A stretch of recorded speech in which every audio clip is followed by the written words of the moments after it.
আপনারা নিশ্চয়ই আমার ইনকা গাদার পরিচর্যা এবং তার কিভাবে প্রুনিং করতে হয় তার ভিডিও আপনারা দেখেছেন। আজ আমি ইনকা গাদার কতগুলি বিশেষ পরিচর্যা সম্পর্কে আপনাদের সাথে আমি আলোচনা করব।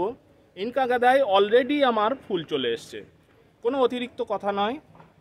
দেখুন কিভাবে আমি আমার ইনকা গাদার পরিচর্যা করছি।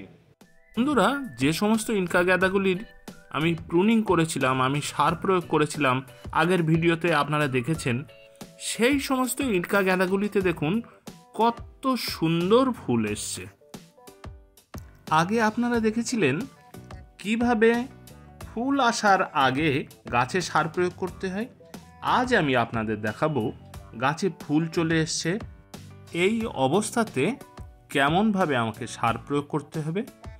না, আগের সার আর দেয়া চলবে না।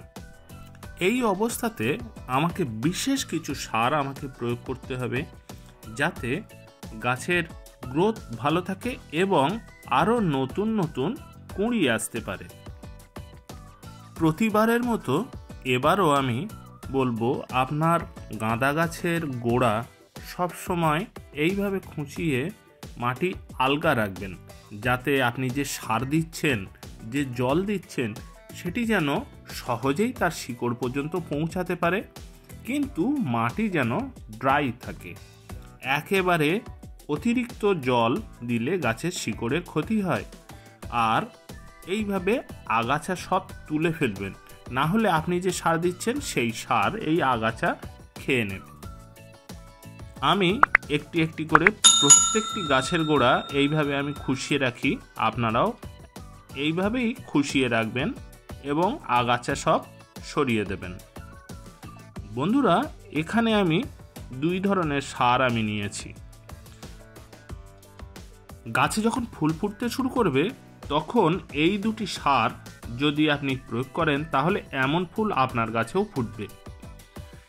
এই দুটি সার গাছের ফুলের আকৃতি বৃদ্ধি করে এবং গাছের রোগ প্রতিরোধী ক্ষমতা এবং অন্যান্য কুঁড়ি যাতে গ্রো করে তার ব্যবস্থা করে। বন্ধুরা, আমার হাতে দেখতে পাচ্ছেন এই যে সারটি, এটি হচ্ছে 10-26-26।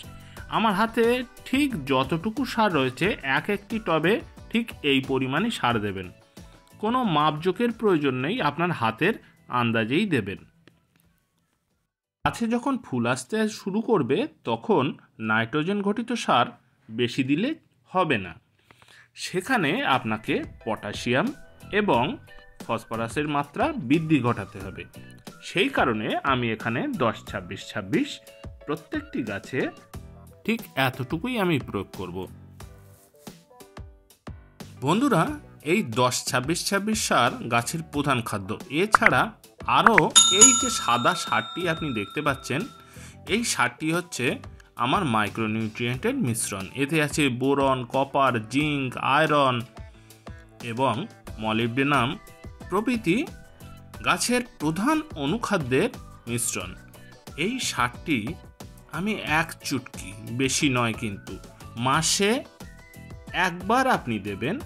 এক চুটকি করে সার আপনি প্রত্যেকটি গাছের গোড়ায় আমি যেভাবে দিচ্ছি এইভাবে দিয়ে দিন।